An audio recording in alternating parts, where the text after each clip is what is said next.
بسم اللہ الرحمن الرحیم۔ السلام علیکم دوستو، یہ اس زمانے کی بات ہے کہ جب مدینہ میں اسلامی حکومت قائم ہو چکی تھی اور تمام کام اسلامی احکام کے مطابق بہت احسن انداز میں حل ہو رہے تھے۔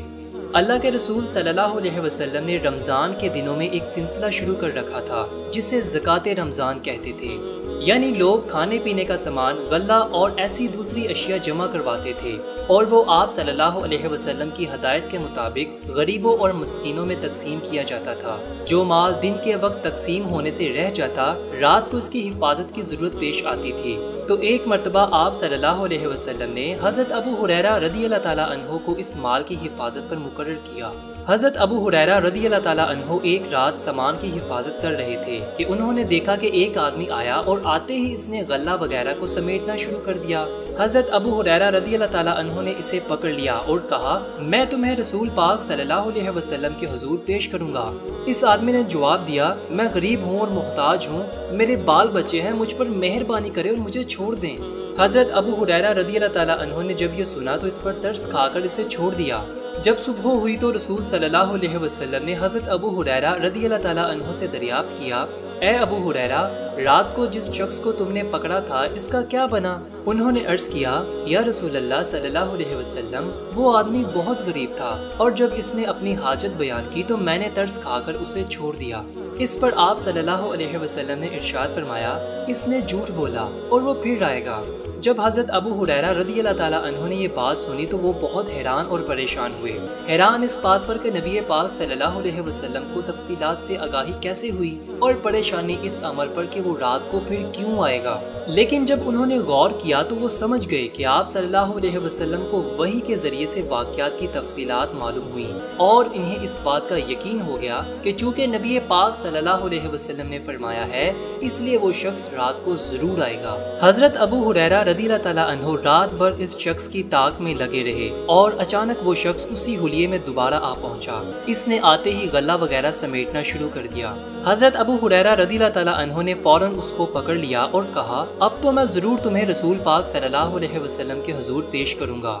اس آدمی نے پھر وہی جواب دیا، مجھ پر مہربانی کریں، مجھے چھوڑ دیں، میں بہت غریب آدمی ہوں اور میرے بیوی بچے ہیں، میں اب دوبارہ نہیں آؤں گا۔ حضرت ابو ہریرہ رضی اللہ تعالیٰ عنہ نے جب یہ سنا تو ان کا دل نرم پڑ گیا اور انہوں نے اپنے دل کے ہاتھوں مجبور ہو کر اسے پھر چھوڑ دیا۔ اگلی صبح نبی اکرم صلی اللہ علیہ وسلم نے ایک مرتبہ پھر حضرت ابو ہریرہ رضی اللہ تعالیٰ عنہ کو مخاطب کرتے ہوئے کہا، تمہارے قیدی کا کیا بنا؟ حضرت ابو ہریرہ رضی اللہ تعالیٰ عنہ نے عاجزانہ انداز میں عرض کی، یا رسول اللہ صلی اللہ علیہ وسلم، اس شخص نے اپنی حاجت بیان کی، مجھے اس پر رحم آ گیا اور میں نے اسے چھوڑ دیا۔ یہ سنا تو آپ صلی اللہ علیہ وسلم نے ارشاد فرمایا، اس نے تم سے جھوٹ بولا اور وہ پھر آئے گا۔ حضرت ابو ہریرہ رضی اللہ تعالیٰ عنہ نے جب یہ جواب سنا تو وہ کچھ محتاط ہو گئے، ذہن کچھ سوچنے لگا۔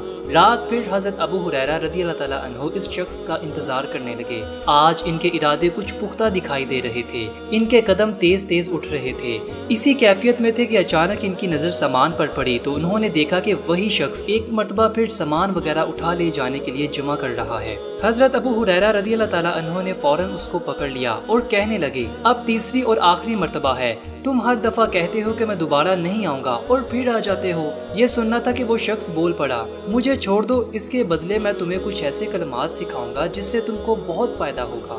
حضرت ابو ہریرہ رضی اللہ تعالیٰ عنہ متوجہ ہوئے اور اس سے وہ کلمات بتانے کے لیے کہا۔ وہ شخص کہنے لگا، دیکھو، رات کو جب تم سونے کے لیے بستر پر لیٹو تو آیت الکرسی اول سے لے کر آخر تک پڑھ لیا کرو، اور اگر تم ایسا کرو گے تو اللہ رات بھر تمہاری حفاظت کرتا رہے گا اور صبح تک کوئی شیطان تمہارے قریب بھی نہیں آ سکے گا۔ جب حضرت ابو ہریرہ رضی اللہ تعالیٰ عنہ نے یہ بات سنی تو فوراً اس کو چھوڑ دیا۔ اگلی صبح نبی اکرم صلی اللہ علیہ وسلم نے پھر ان سے پوچھا، اے ابو ہریرہ، تمہارے قیدی کا کیا بنا؟ انہوں نے جواباً عرض کیا، یا رسول اللہ صلی اللہ علیہ وسلم، اس نے مجھے کچھ کلمات سکھائے ہیں اور اس کا دعویٰ تھا کہ ان کلمات کی بدولت اللہ پاک مجھے نفع پہنچائے گا۔ آپ نے دریافت کیا کہ وہ کلمات کیا ہیں؟ میں نے عرض کیا اس نے بتایا تھا کہ جب بستر پر لیٹو تو آیت الکرسی پڑھ لو شروع سے آخر تک۔ اس نے مجھے یہ بھی کہا کہ اللہ تعالیٰ کی طرف سے تم پر اس کے پڑھنے سے ایک نگران فرشتہ مقرر رہے گا اور صبح تک شیطان تمہارے قریب بھی نہیں آ سکے گا۔ نبی پاک صلی اللہ علیہ وسلم نے ان کی جب بات سنی تو فرمایا اگرچہ وہ جھوٹا تھا لیکن تم سے بات سچ کہہ گیا۔ آپ صلی اللہ علیہ وسلم نے مزید فرمایا اے ابو ہریرہ جانتے ہو تینوں راتوں تم کس سے مخاطب تھے؟ انہوں نے کہا نہیں۔ آپ صلی اللہ علیہ وسلم نے فرمایا وہ شیطان تھا۔ تو دوستو اس حدیث پاک کے مفہوم سے ہمیں آیت الکرسی کی اہمیت اور فضیلت معلوم ہوتی ہے۔ انشاءاللہ پھر کسی ویڈیو میں ہم آیت الکرسی کے اوپر تفصیل سے بات کریں گے۔ تب تک کے لیے اجازت دیجیے۔ اللہ نگہبان، امید دیدار۔